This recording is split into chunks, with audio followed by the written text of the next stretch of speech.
Welcome to Astronomy in Reverse by Pansley. Don't forget to like this video if you enjoy and subscribe for future episodes. Please check the description for a full list of tags and the link to drop a kudos for the original author. With that out of the way, let's continue. Chapter 8, Sick. When Bucky arrives back home, he finds Peter groaning on the love seat, a frozen bag of tater tots lodged beneath his shirt, against his ribs. Peter looks up at him when he enters, his expression guarded and worried, and presses the bag harder against his side, which is undoubtedly bruised from where the bus pinned him. Seeing the kid in pain only derails Bucky for a second, before he feels the same swell of anger from before rear its ugly head with a vengeance. He doesn't mask the displeased frown on his face as he approaches the love seat. "What the hell were you thinking?" Peter looks up at him, eyes widening slightly at Bucky's livid tone, and opens his mouth to reply, but Bucky cuts him off before he can. "I'm not angry at you for helping those people, but fucking hell, kid, we need to work on your gut reactions. If the best idea you had was to jump in front of a moving bus like that, did you even think before you almost got yourself killed? You didn't, did you?" "I did," Peter protests, moving to sit up slightly, then wincing from the pain in his ribs and sliding back down again. "I did think about it. My webs wouldn't have been strong enough to stop it in time. There was no other choice. I thought that even if I couldn't catch it, maybe I could slow it down enough so that nobody got hurt." "Except you," Bucky hisses, the anger bubbling up once again. "You're damn lucky that you walked away from that with only a couple of bruised ribs, you reckless little fool." "I'm sorry," Peter says, looking apologetic, but also determined, his expression hardening slightly. For worrying you, I mean, but I'm not sorry I stopped the bus. By jumping in front of it. But I stopped it." Bucky lifts a hand to his temple and starts gently massaging it to stem the budding headache he can feel coming on. He sighs in frustration, trying to remain reasonable in the face of his anger and fear. "You did, and I'm proud of you for that," he says, deceptively calm, "but this careless attitude has got to stop, Peter. I can't handle it. You have to promise me, no more throwing yourself in front of buses, no more following random strangers into empty alleys, no more confronting criminals carrying fucking guns. It stops right now, you hear me? Or Spider-Man won't be patrolling on his own anymore." "What?" Peter balks, face reddening slightly at the idea. You're gonna follow me around while I patrol? "If that's the only way I can stop you from doing stupid shit, yeah, you better believe I will," he says as he sits beside the kid on the love seat, deeply sighing to try and quell his nerves, the irritation still coursing through him. "Peter, come on, if you won't do it for yourself, do it for me. I'm starting to feel my age from how worried I am about you all the time." "I'm sorry," Peter says again, softer now, and Bucky turns and sees the genuinely regretful look in the boy's eyes, in his slumped shoulders. "I hate making you worry, it's just, when I saw those people in that car about to be hit, all I could think was they need my help. If I don't do something, they'll get hurt. I couldn't let that happen." "What about me, huh?" Bucky asks, poking the kid in his other side, the unbruised one, making him giggle and squirm at the ticklish feeling. "If I have to sit and watch you almost get killed one more time, kid, I swear I'm gonna go blind from the stress." Stop tickling me," Peter begs, laughing until his eyes are wet, clutching his bag of tater tots desperately. Ow, my ribs." "Seriously, Peter, promise me," Bucky implores, moving his hand up to the boy's shoulder. "Promise me you'll be more careful. I don't know what I would do if something happened to you." Peter nods shyly, then gives him a sheepish smile. "Okay, I promise." Bucky smiles back and pats the kid's shoulder, then releases a long, tired breath, leaning back into the sofa and allowing the tension to leave his body. Peter is quiet for a long moment, then hesitantly asks, "What are we going to do about the videos?" The tension resurfaces in an instant. Bucky frowns down at his lap, keeps his gaze averted as he says, "I think it's time we came up with an escape plan, kiddo."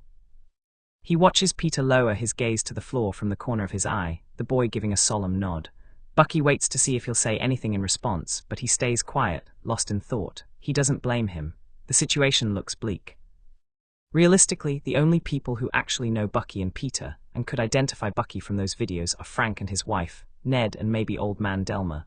He highly doubts that anyone from Peter's award ceremony got a good enough look at him to remember his face. So that just leaves Steve and Hydra, hence the need for an escape plan. "We're going to assemble you a bug-out bag, okay?" Bucky says, turning to look at Peter, "and then start preparing to leave at a moment's notice. I don't think there's any need to jump the gun and skip town right away. Maybe we'll get lucky and nothing will come of it, but we shouldn't risk it. Let's make arrangements now just in case, so if worse comes to worst, we're ready." "Okay," Peter says. And Bucky adds hesitantly, in the meantime, kid, you should be a little more discreet when you're out as Spider-Man. Change up your outfit, stick close to the ground, that sort of thing. We can't afford to draw attention to ourselves right now. Peter frowns, his brows furrowing unhappily. For how long? Until this all blows over, Bucky says. Or if we're discovered, then maybe forever. A somewhat crushed look crosses Peter's face, and he folds in on himself, smushing the tater tots against his side. Bucky regards him quietly, his heart sinking at the boy's depressed expression. I'm sorry, kid, he says, exhaling. This is my fault. I shouldn't have blown your cover like that. No, it's okay, Peter says quickly, maneuvering himself so he can lean against Bucky on the uninjured side of his ribs. No matter where we are, I can still help people, even if it's not as Spider-Man. So it's okay if that has to change. I don't care about not being Spider-Man if it means I get to stay with you. Bucky runs his hand through the boy's hair, letting him sag deeper against his side with a tired, slightly pained groan, which has Bucky looking down at the wet bag of processed potatoes draped across Peter's side. Okay, he says, with another pat to the kid's head. Now let's take a look at those bruises. Later in the summer, on a warm, rainy morning, Bucky wakes as he usually does, early, hours before Peter even begins to stir, and goes about his own morning routine, which mostly involves mentally dragging himself back to the world of the living. It's an average morning at first. Even though it's warm outside, the downpour of rain makes their apartment feel cooler as Bucky starts preparing breakfast, not too concerned with being quiet, since it's time for Peter to wake up anyway. Peter likes to sleep in whenever he can, but on days that he needs to be up early, for school or like today for work, he's usually pretty good about getting himself off the love seat and into the shower without Bucky having to badger him much. But not today, apparently. Even with all the noise Bucky doesn't hesitate to make as he cooks, Peter doesn't so much as twitch. He pays no mind to the sleeping boy on the other side of the kitchen's small island counter for as long as he can, but when breakfast is made, and the smell of freshly cooked eggs and bacon still hasn't roused Peter in the slightest, Bucky can't deny the inkling of worry that settles in his stomach. He pushes it down until he's done plating up their meal. Even if Peter is completely exhausted, Bucky knows he won't say no to a hot breakfast. The kid is always hungry. He's never once turned down food in all the time Bucky's known him. Kid, Bucky says, not trying to be overly loud nor overly quiet as he gently shakes the boy's shoulder, wrapped head to toe in his thick, puffy sleeping bag. Kid, hey Peter, it's time to wake up. You have work in a few hours. The boy doesn't even move. Bucky can barely see the top of Peter's head, just the few tufts of hair sticking out of the mouth of his sleeping bag, but he can still tell that the kid is lying utterly still, almost unnaturally so. Frowning, he nudges him again, saying a little louder, "Come on, Peter, up you get. Breakfast is getting cold." But he still doesn't move, not even a groan. Bucky feels something like a sharp tack pierce the inside of his chest, his hands moving a little too fast, a little too rough, as he sharply pulls back the sleeping bag. Hey. The words cut off as they leave his mouth, his mind going blank as he sees Peter's face, as his hand makes contact with the boy's bare arm. Alarm blazes inside of Bucky. His fingers trembling as he tries once more to shake the boy back to consciousness. Peter, wake up, you have to wake up. His hand recoils instinctively when he touches the boy's red, flushed face. He's hot, he's way too hot, his skin feels like Bucky just touched a lit element. Peter's eyes are clenched shut, his forehead and cheeks gleaming with sweat, his brows furrowed as if in pain. Nightmare, Bucky wonders at first, but no, that wouldn't be enough to cause a fever like this. Swallowing thickly, Bucky presses his palm to the boy's face again, cupping it, confirming to himself that he really is that unnaturally warm, literally burning up. Peter, Bucky tries, peeling the sleeping bag away from the kid's body. Hey kid, you feel pretty warm. Wake up, let me look at you. When he pulls the bag down to the kid's waist, Peter hisses painfully in his sleep, curling in on himself and wrapping his arms around his chest, suppressing a light shiver. Bucky gently tries to pull his arms open, kneeling down beside the couch, so he can get a closer look at the boy, as if he could physically see what's causing his fever. Don't kid, come on, don't curl up like that, you're already way too hot, he pleads, but Peter whines, voice laden with ache and weariness, trying to hug himself again as Bucky pulls his hands away. Peter's eyes slowly blink open, hazy and unfocused, obscured by his damp bangs. He looks straight ahead at Bucky, but doesn't seem to see him, his face twisting in pain as he sags pitifully into the couch. Bucky, he hoarsely whispers. Bucky's heart drops down into his stomach at the sound of Peter's voice. It sounds nothing like him. Cold, the boy moans, still trying to pull his hands free. You just feel cold, kiddo, he says softly, letting the boy have one of his hands back so that he can lean down and brush the wet bangs out of Peter's face, smoothing them back. You're burning up. If you get any hotter, you'll cook your brain. Peter tiredly shakes his head, then lays it against the love seat's armrest, his eyes slipping closed again. Please, so cold. Can you eat something? Bucky tries, not knowing what else to do but keep the boy's wet hair out of his eyes. Maybe some hot breakfast will warm you up. We still have painkillers from the bus incident. They might bring your fever down. What do you say? We still have some orange juice too. That sounds good, yeah. But Peter doesn't say anything, and his pained breathing evens out slowly until he's unnaturally still and silent again. Sighing, Bucky sits up and gives the kid a quick once-over. His face is red, but beneath that his complexion is almost freakishly pale. His arms are stark white against the navy color of his sleeping bag, so light that every single blue vein is visible. Bucky's breath nearly stops at the sight of it. It's then he realizes that something is seriously wrong with Peter. The first thing he does is call Delma to tell him that Peter is too sick to come in today. The man is agreeable and sympathetic, giving Bucky a sincere sounding. You take care of that boy and tell him to call me when he is feeling better, and then I put him back on the schedule, yeah, before they say goodbye.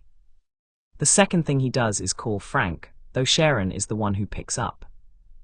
Jim, darling, she asks when she hears his voice.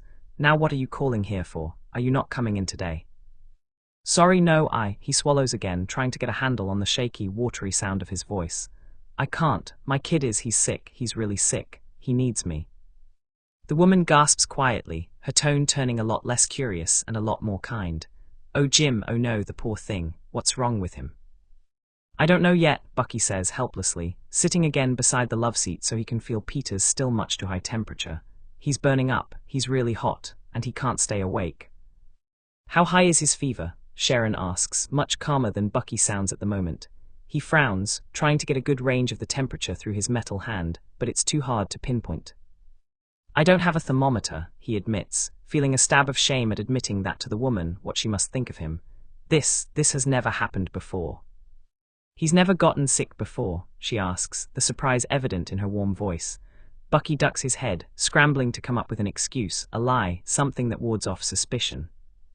Not since I've had him, Bucky says, and there's real, genuine guilt in his voice, though he doesn't know why, but at least it will help convince Sharon. I was around when he was younger. Oh, Jim.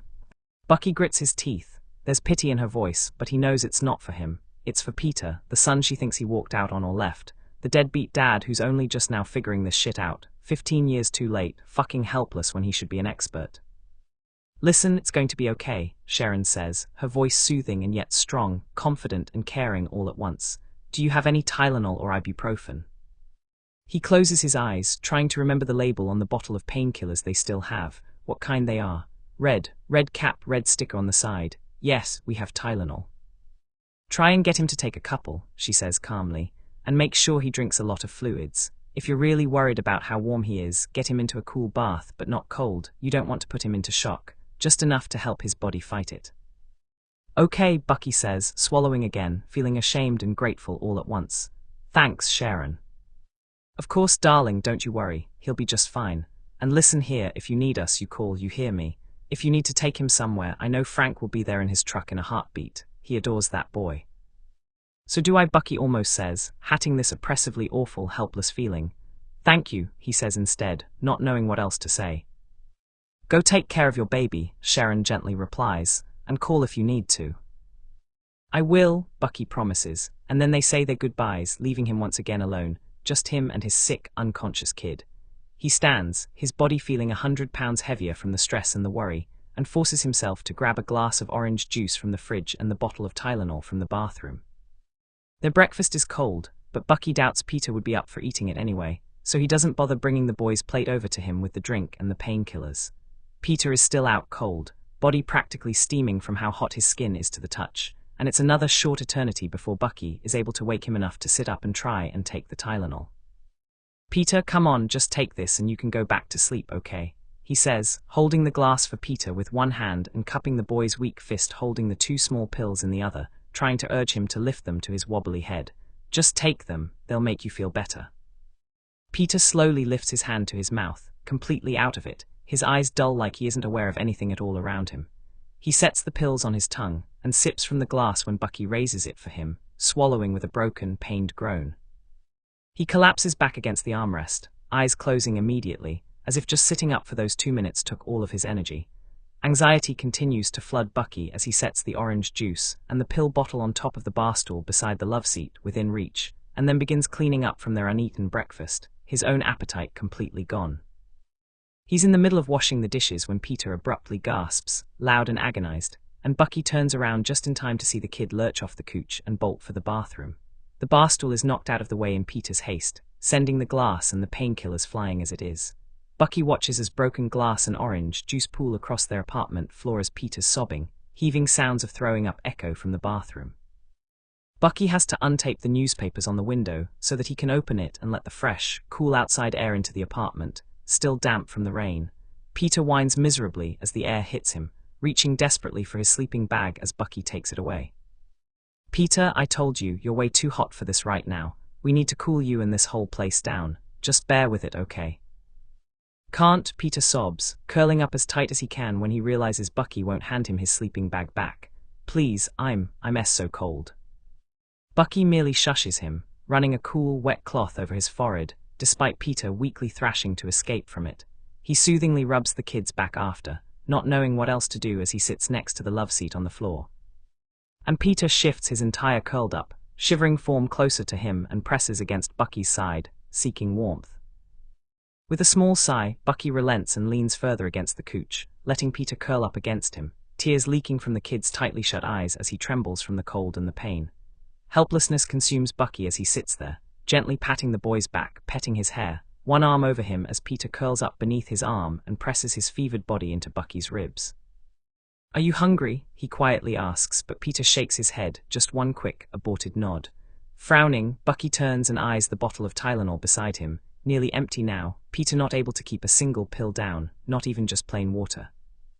Sharon's advice of getting the kid into a cool bath comes to mind, but apprehension stops him. Peter's already suffering so much from how cold he feels now, cuddled up against Bucky's warm body beside an open window in 80-degree weather. He can't imagine the discomfort he would feel if Bucky forced him into a tub of water that would probably feel like ice to his fevered body. He files that option away as a last resort, right behind leaving Peter home alone so he can run out and buy some more medicine, and a thermometer so he can see exactly what it is he's up against here. But that option is also not ideal, because for the few minutes Peter has been awake every few hours all day long, he's not exactly been coherent enough for Bucky to explain where he'd be going and why, and besides, the kid is utterly helpless, not to mention defenseless.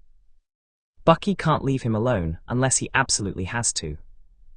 Sighing again, Bucky allows himself to pull Peter's sleeping body a little more firmly against his side, eyes closing as he holds the boy there, wishing he had some way to ease his pain.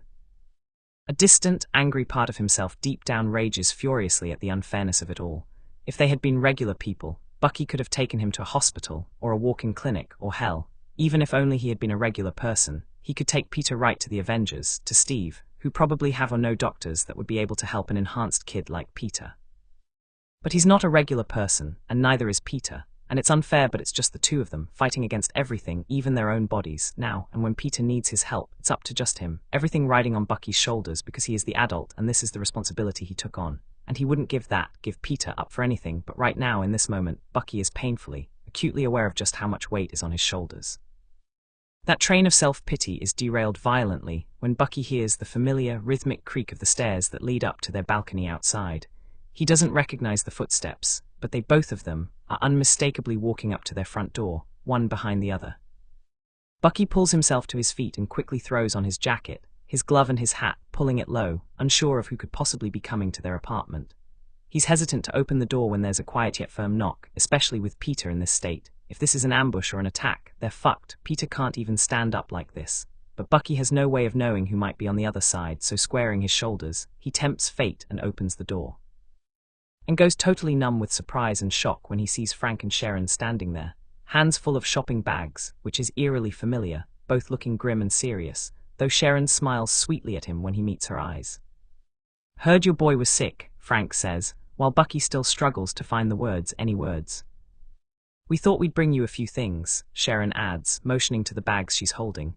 "Don't take this the wrong way, Jim, darling, but it sounded like you could use a little help on the phone this morning, and poor Frank was fretting all day."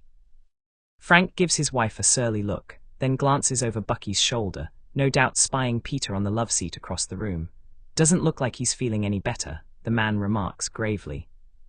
That does the trick of snapping Bucky out of his stupor, and he looks between the couple confusedly as he stutters. He hasn't been able to keep any of the medicine down. Oh no, Sharon exclaims, her face breaking into a worried frown as she tries to crane her neck to see into the apartment. Let's see if we can't get the sweet thing all fixed up, shall we? May we? Frank asks, gesturing to the door, and Bucky gives a quick, short nod as he steps inside, letting them enter. It feels weird and deeply foreign to have them here in their home, completely different from seeing them at work, but oddly, he's not so much nervous as he is grateful.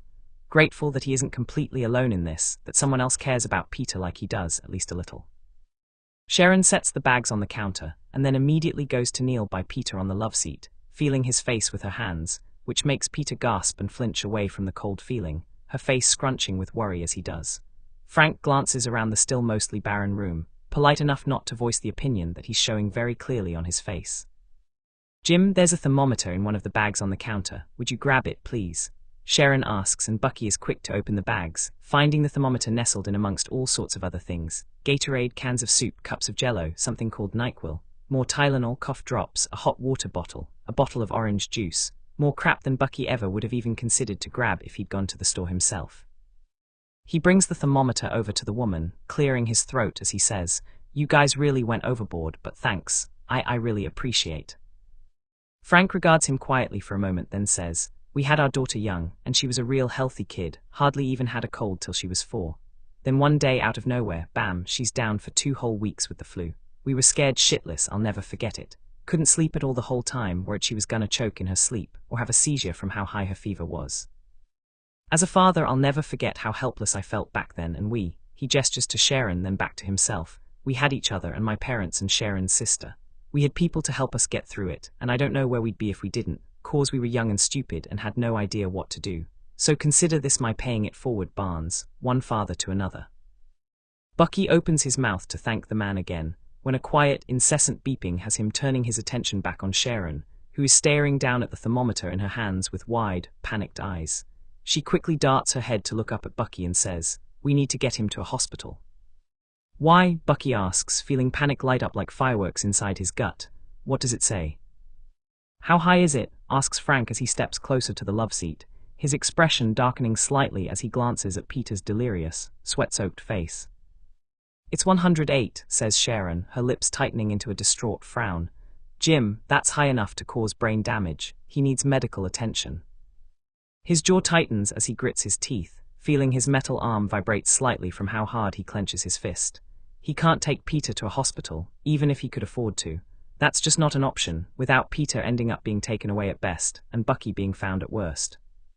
"Have you tried getting him into a bath?" Frank asks, gazing at Bucky and seemingly picking up on his apprehension. Bucky shakes his head, not taking his eyes off Peter's sweltering, shivering form. "He's been fighting me every step of the way, saying he feels cold. I didn't want to try that unless I had no other option." "Well, your only other option is putting him in my truck so we can take him to the emergency room," Frank tells him, in a tone that's compassionate while also leaving no room for argument. "You gotta make a choice here, Jim. He's in bad shape." Nodding slightly, Bucky glances between Peter and the foreboding tub in the bathroom behind him, dreading this, but knowing it's truly the only choice he has now. "We'll give it a try." Sharon stands and heads into the bathroom, giving Bucky a warm hand on the shoulder as she says, "I'll run it so you can feel how cool it needs to be, all right. You might have to do this a few times until he can keep the Tylenol down and his fever breaks. And once it does, you'll probably have to deal with the reverse problem. He'll feel warm, but you'll want to keep him feeling warmer so that he can sweat out whatever's wrong with him.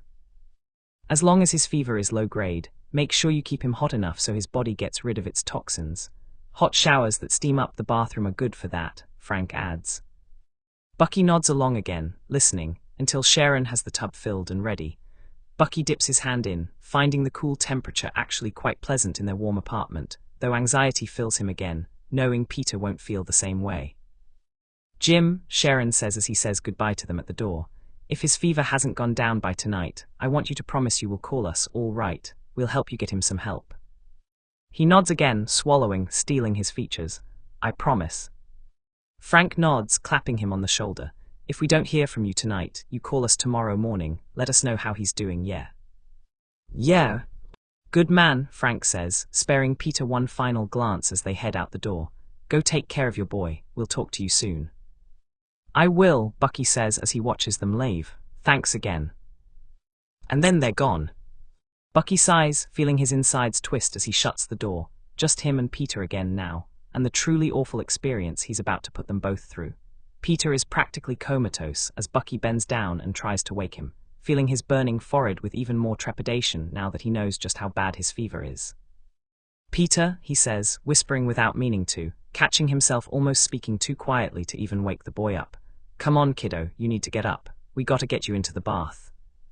Peter groans as Bucky sits him upright, his eyes hardly opening as he allows himself to be pulled up, Bucky intending on helping him walk to the bathroom, but the boy's legs give out, no strength in them at all, so Bucky bends down and lifts Peter into his arms, carrying him the rest of the way without protest, as if Peter fell back asleep the moment he was allowed to be horizontal again. The kid's not able to undress himself, so Bucky helps him out of his clothes, and then picks him up again so he can lower Peter into the tub without the kid falling and cracking his head open. What he expects is for Peter to groan and whine and cry as his feverish back hits the cold water. But that's not what happens. What happens is, Peter jolts like Bucky laid him on top of a live wire, flinching upward like the water shocked him, and then, with a desperation that completely floors Bucky, Peter shouts and lunges over his shoulder, trying to escape, to jump out of his arms and away from the water. Hey, Bucky says, grabbing Peter's clawing hands by his wrists and holding him still in his now-soaked lap, keeping the kid sequestered between him and the tub as Peter shivers violently in the sweltering room. Kid, relax, I know it won't feel great, but we need to cool you down. It'll suck, but then it will all be over okay, just take a deep breath. No, Peter pleads, voice so stricken with exhaustion and delirium that it's practically a mumble. No, I can't, it's too cold, I'll die.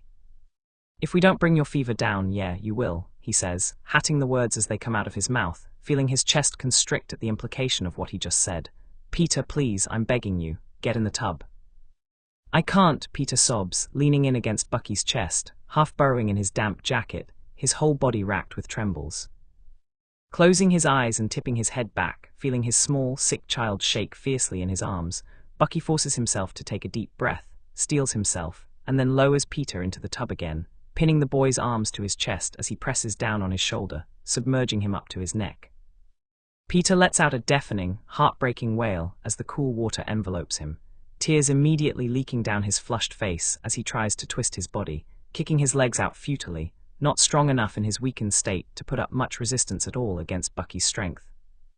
I'm sorry, he says, his voice catching on a frustrated sob of his own that seems lodged in his throat, absolutely despising everything about this, the sight of his hands holding Peter down, of Peter's face soaked with tears, the sound of his desperate crying. Self-hatred and disgust flood inside of him like someone turned on the tap. Bucky ducks his head, anything to block out the sight of his kid's betrayed face. You're hurting him, Bucky pleads at himself, viciously, wildly angry in spite of how hopeless he feels. Stop it, anything would be better than this. Handing him over to the government would be better than this, or to Steve. Anything but this. But Bucky smothers that insidious voice, knowing it's right but despising every word. I can't, he thinks, lowering his head fully against the rim of the tub, his hands still keeping Peter's sobbing body pinned in the cool water. I have to take care of him. He needs me.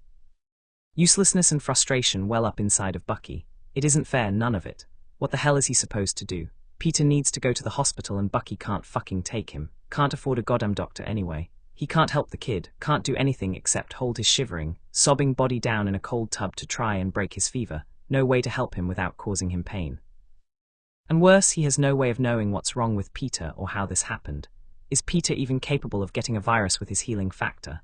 Or is his body burning this hot because his healing factor is trying to fight something? Or worse yet, could this be a result, or a symptom, of his mutation? Could the radiation be causing this? What would happen to Peter if a doctor found out about it? Never mind that he's been living with him. They would take Peter away, Bucky's cover would be blown, alerting Hydra or Steve or both, and then it would be all over. But isn't that the better option if all Bucky can do is sit here, watching his kid suffer? I'm sorry, he says again to Peter, who is silent and half-conscious in the tub now, practically comatose save for the violent shivers still racking his body. I'm sorry, Peter, I know it hurts. It's almost over. Peter doesn't say anything, most likely too consumed by the mind-numbing fever and agonizingly cool water to even comprehend Bucky's words. Bucky waits until he feels Peter's muscles loosen slightly, still taut with discomfort from the cold, but no longer actively trying to fight him, to ease up on his hold, leaning back and letting go of Peter's arms, his left hand slackening to a gentler, more comforting grasp on the boy's shoulder, helping keep his head upright. "You're doing great, kid," Bucky whispers as he feels the boy's forehead, the side of his neck. He's still hot, disconcertingly so, but the water seems to have taken the bite out of his fever, at least a little. But it doesn't get any better than that, and Bucky can only stand to see the kid like this for so long before he's lifting Peter out of the tub and drying him off. Peter falls back unconscious halfway through, so Bucky dresses him and lays him back down on the love seat, and then sits beside him on the floor, running his hands through Peter's hair, praying and silently fighting back tears as he helplessly watches, powerless and alone. By the time the sun has finished setting, Peter still hasn't woken up once since his bath, still hasn't eaten anything or kept any medicine down, and his fever has spiked back up to 108 3 times, never dropping below 106. Bucky doesn't move from his spot beside the love seat the entire time. He lets Peter curl against his side, unable to bring himself to deny that comfort to the kid, but refuses to close the window or give him back his sleeping bag. Peter shivers constantly in his sleep, made worse by the sheen of sweat that refuses to go away, no matter how many times Bucky runs the cool, damp cloth over his fevered skin. He doesn't call Frank and Sharon. Calling them would be the end of everything, and part of Bucky still has hope that this is just some odd fluke, some normal virus that Peter's body is going overkill trying to fight, or a weird symptom of the radiation that won't end up being anything more than a mild inconvenience. Bucky has no intention of getting anyone else involved, not as long as he can tend to Peter himself, and the boy's life isn't at risk. But the night creeps by unbearably slowly, and as Bucky sits there in the quiet dark, watching Peter steadily get weaker and weaker, something instinctively desperate inside of him starts to fester. He's struggled with feeling like he has no right to be anywhere near Peter ever since the first night he met the kid, but now, alone in this stuffy apartment, completely helpless to do anything but hope Peter starts feeling better soon, Bucky is almost paralyzed by how much he feels like a failure. He can't do anything for Peter. Maybe no one else could either, but at least a better person would be able to get him looked at, get him some pain relief if nothing else. All Bucky can do is sit and wait and watch and hope, and run his hand through the kid's hair, and shush him when the pain makes him cry in his sleep. Bucky resigns himself to doing that all night long, determined to at least be there, in case that gives Peter any comfort at all, and finally, in the very early hours of the morning, Peter wakes, or at least his body does. "Hey," Bucky says quietly, smoothing Peter's bangs out of his face again. "How you feeling, kiddo?" Peter blinks at him, slow, unfocused. His brown eyes look black in the dark room. He gazes at Bucky through half-lidded eyes, heavy and weary from the fever still, and squints at him like he's trying to recognize his face. "Dad," Peter whispers, voice rough with disuse, unnatural compared to the high tones of his usual voice. Bucky tries giving him a small smile, feeling his forehead again, noting pleasantly that the boy is no longer shaking. "It's okay, Peter," he says softly, as he feels both sides of his neck with the back of his palm. "I'm right here." Peter whimpers, tears pooling beneath his dark eyes as he takes a small, shuddering breath. Hey," Bucky immediately soothes, shushing him again when the kid starts to cry. "Pete, hey, you're all right, you're gonna be just fine." "Dad," Peter says again, deliriously, looking at Bucky like he can't even see him, his vision completely out of focus. Don't go." "I'm not going anywhere," he says, somewhat confused, trying to comfort the fevered, crying boy. "I'm not leaving, Peter, I'm staying right here with you until you feel better." Peter shakes his head, the tears falling faster, flooding down his cheeks. "Don't," he begs, closing his eyes as the tears continue to fall. "Please, Dad, don't go." He lifts his small, trembling hand, finds the hem of Bucky's shirt, and grabs it with a weak, pale fist, tugging him closer without a shred of strength behind it. "Don't get on the plane." Bucky pulls back sharply, his breath catching as he watches Peter's eyes slowly open, looking straight at him without seeing him. Peter reaches for him again, blindly, whimpering when Bucky pulled away. "Dad, don't go, don't leave me here." "I'm not leaving you," Bucky whispers, without really hearing it, his head spinning from the realization that Peter's merely having a fever dream, that he's not feeling better at all, probably doesn't even know who Bucky is right now. He gently wraps his arms around the kid, holding him as Peter lays beside him, his body and mind going on autopilot as the frustration and hopelessness crushes him once again. "I love you, I'm not going anywhere." But Peter's already fallen back asleep, the tears drying on his hot skin, his body no longer shaking as Bucky embraces him in his arms, moving them away from the small, cramped love seat and onto the mattress instead. Screw it. If this is the only thing he can do to make Peter feel better, if this is the only thing he has the power to give the kid, then fine, he'll hold him for as long as Peter wants, fever be damned. He still is able to fall asleep, too wired from checking Peter's temperature what feels like every 15 minutes, from wiping the kid's face down with his washcloth, checking his breathing, jolting awake with every small movement, thinking the kid is waking or seizing or worse. Bucky reaches his breaking point at sunrise. Peter isn't getting better, his fever won't stay down. He can't keep his eyes open for more than a few minutes at a time, and he still hasn't eaten or drunk anything, much less kept any medicine down. The exhaustion and frayed nerves finally become too much, and Bucky goes to roll over and grab his cell phone, desperate to call someone. Frank, an ambulance, fuck. He would call Steve at this point if it meant getting his child some help. But when he pulls away from Peter, the boy groans, turns over and slowly opens his eyes, waking. His brows furrow slightly, and then he looks up at Bucky with his tired but clear eyes, gazing directly at him, seeing him. "Dad," he mumbles sleepily, his voice still too rough, but much more like himself, softer.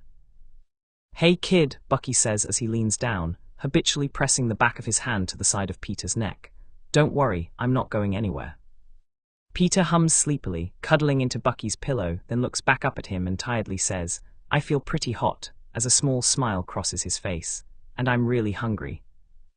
A laugh startles its way out of Bucky, and he drops the cell phone instantly without a care, relief crashing over him in the best of ways, making him almost lightheaded from the force of it. "Then let's get some food into you," he says, smiling helplessly, not caring about the wetness threatening to drip from his eyes, down his cheeks, finally not feeling useless, for the first time in what feels like the longest day of his entire life.